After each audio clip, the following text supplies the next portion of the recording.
Christine Bouillot qui reçoit aujourd'hui Ariane Denoyel, journaliste d'investigation et surtout, et c'est pour ça qu'on la reçoit aujourd'hui, auteur de Génération Zombie, le scandale des antidépresseurs, une vraie enquête poussée aux éditions Fayard. Oui, c'est passionnant et parfois inquiétant, cette génération zombie que vous décrivez dans cette enquête sur le scandale des antidépresseurs. Ariane Denoyel, bonjour Ariane. Bonjour.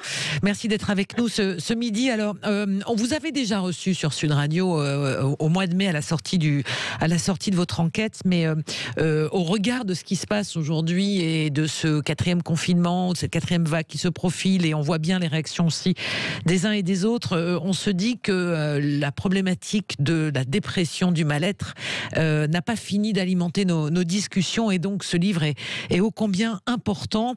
Cette génération zombie, alors le mot zombie, vous le dites, n'a pas été choisi par hasard. C'est cet état dans lequel l'antidépresseur, le traitement, le médicament, il y a plusieurs molécules, mais en tous les cas, vous mettrez. C'était un constat que vous avez vécu. Racontez-nous rapidement comment vous avez décidé de démarrer cette enquête. Alors, c'est parce que effectivement, il y a plusieurs années, il y a assez longtemps, on m'a prescrit des antidépresseurs de cette famille qui s'appelle donc les ISRS, et que j'ai constaté un sentiment de déconnexion qui était très désagréable.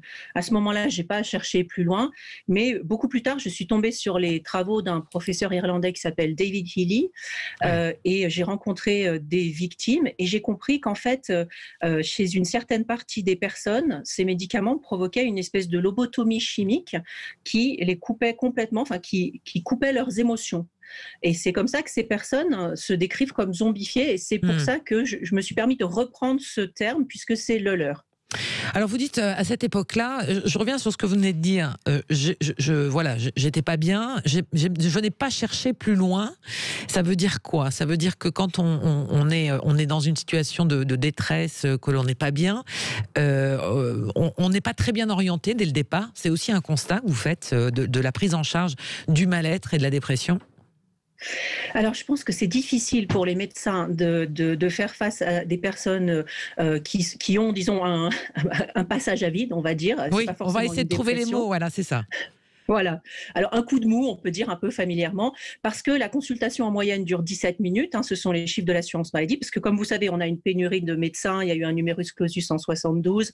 Donc, le médecin a énormément... Ouais. Voilà, il est obligé, il ou elle est obligé d'aller vite parce qu'il ou elle a énormément de patients. Et donc, c'est très difficile. Aider quelqu'un qui traverse une passe difficile, ça demande du temps, ça demande des conseils un petit peu ciblés, etc. Et alors, ce qui est difficile aussi pour le médecin, c'est que de plus en plus, sa pratique est encadrée par ce qu'on appelle des recommandations de bonne pratique. Donc, c'est émis par la Haute Autorité de Santé en général. Elles sont émises par des commissions spécifiques de la Haute Autorité de Santé. Et là, pour la dépression, donc c'est le diagnostic, maintenant, malheureusement, c'est de plus en plus mécanisé. Donc, en fait, on coche des cases.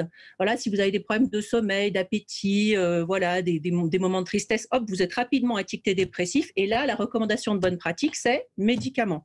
Et ce qui est ennuyeux, le médecin a tendance à le faire parce que la grande crainte, quand on est face à une personne déprimée, on va dire, c'est qu'elle mette fin à ses jours. C'est évident. Donc le médecin, il a envie d'agir pour éviter ça parce qu'il veut agir dans votre intérêt.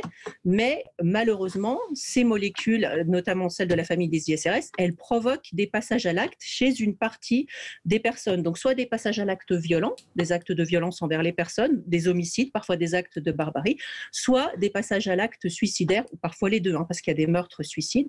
Donc leur bénéfice sur le suicide n'est pas du tout avéré. Ouais. Votre enquête, vous l'avez élargie au-delà des frontières françaises. Vous avez vraiment fouillé absolument toutes les données de la pharmacovigilance, si on peut dire ça comme ça, autour des antidépresseurs. Mais vous pointez quand même quelque chose que je trouve assez étonnant, c'est que il y a très peu d'informations vérifiées ou en tous les cas accessibles, vous dites. Alors, oui et non. En fait, il y a à la fois une espèce d'infobésité, donc où un chercheur anglais qui s'appelle Ben Goldacre a dit qu'il faudrait 600 heures à un médecin pour se tenir au courant de tout ce qui concerne son domaine, 600 heures par mois. Donc, c'est pas possible en fait. C'est pas possible de tout lire. Donc, on a ça et on a un problème de qualité, c'est-à-dire que les essais, la littérature scientifique, elle est extrêmement biaisée. De plus en plus, elle est écrite par ce qu'on appelle des auteurs fantômes. Donc, ce sont des sociétés que les laboratoires payent pour rédiger des articles scientifiques qui ensuite sont endossés par de grands professeurs qu'on appelle les KOL, les Key Opinion Leaders. Donc ces professeurs ne se sont pas du tout occupés de l'essai, ils se contentent vraiment d'apposer leur signature en général, voilà, pour le prestige, et après ils donnent des conférences, etc. Et c'est comme ça qu'une information de très mauvaise qualité se répand, parce que l'industrie a vraiment opéré une sorte de hold-up sur la fabrique, un hacking de la fabrique de l'information médicale. Alors, pourtant, vous dites que les médecins donc, prescrivent vite, 17 minutes le temps moyen, et qu'eux-mêmes sont mal informés de ces effets secondaires. Précisément pour les raisons que je vous donnais, c'est-à-dire que même les très grands journaux dont on entend souvent dire avec la formule consacrée, les prestigieux journaux scientifiques, Nature, Science, New England Journal of Medicine, tout ça, en fait, ils sont tout à fait autant touchés que les autres par ce biais de l'information médicale, c'est-à-dire que ces articles reposent sur des essais cliniques qui sont faits par l'industrie sur les molécules qu'elle détient. Donc rien que ça veut dire, ça crée ce qu'on appelle un biais de financement. Ça a été étudié de long en large par des études indépendantes. Il y a 4 fois plus de chances qu'un essai soit positif, les résultats d'un essai clinique soient positifs, quand c'est le laboratoire qui détient la molécule qui fait cet essai, ou même simplement un scientifique qui a déjà travaillé pour ce laboratoire qui est chargé de cet essai. Ouais. Est-ce que tous ceux qui prennent des antidépresseurs courent un risque, selon vous ? Non, pas forcément. Il semble que certaines personnes les tolèrent plutôt bien.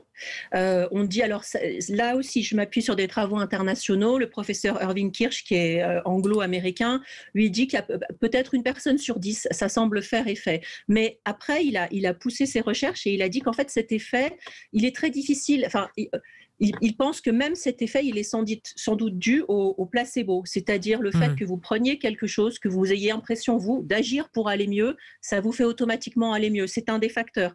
Le deuxième facteur, c'est que la dépression, c'est en général une maladie qui évolue toute seule favorablement, c'est-à-dire que dans la plupart des cas, et ça, ce sont les études du professeur Healy et des études historiques sur des cohortes très vastes, donc beaucoup de monde, on voit qu'en 6 à 8 semaines, la dépression s'atténue toute seule, naturellement.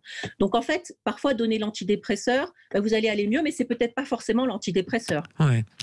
Depuis la sortie de ce livre, quelles ont été les réactions du corps médical, des psychiatres, des psychanalystes, enfin de tous ceux qui travaillent de près ou de loin autour de la santé mentale ?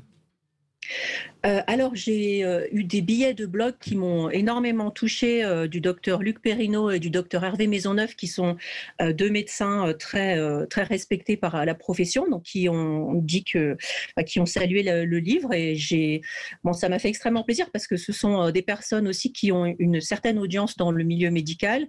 Et puis sinon, j'ai eu quelques réactions individuelles de psychiatres positifs, mais ce que j'ai surtout eu, c'est des victimes qui m'ont écrit leur histoire, et à chaque fois, ce sont des histoires déchirantes. Donc j'ai répondu à tout le monde pour le moment, et avec le docteur Luc Perrineau, nous venons de déposer les statuts d'une association pour aider les victimes, parce qu'en fait, tant que les victimes ne parlent pas de ce qui leur arrive, eh bien ça ne remonte pas en pharmacovigilance, et donc on reste avec une estimation du bénéfice-risque de ces molécules qui est très très faussée.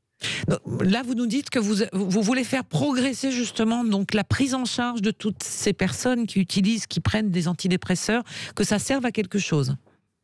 Oui, nous, ce qu'on voudrait faire connaître donc avec Luc Perrineau, et puis il y a une victime qui s'est jointe à nous, donc on est 3 dans le bureau de l'association. Effectivement, c'est mieux faire connaître les dangers de ces molécules, parce qu'on a l'impression que le marketing de l'industrie a été extrêmement efficace pour faire croire qu'elles fonctionnent bien et qu'elles sont bien tolérées, ce qui n'est a priori pas le cas.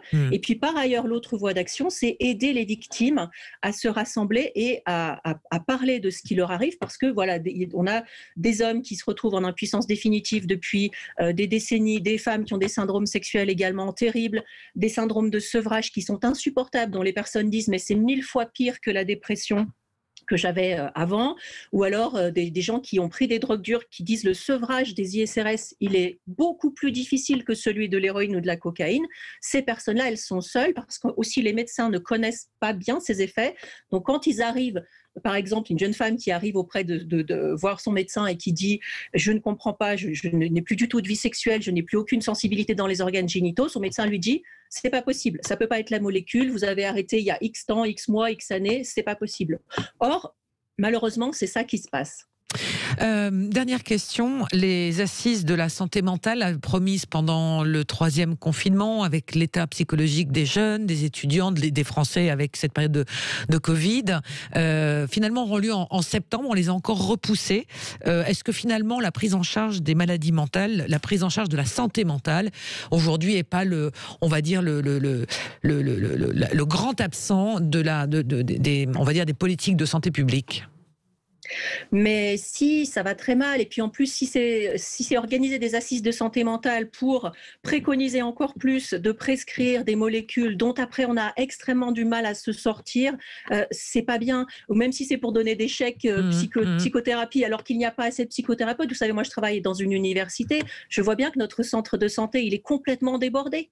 Donc pour qu'un étudiant soit pris en charge rapidement, il faut dire il est au bord du passage à l'acte. Sinon, il y a 6 mois d'attente. Ouais. Donc voilà, le problème, c'est que la prise en charge elle-même est à repenser complètement. Et c'est bien sûr une question de moyens, mais pas seulement.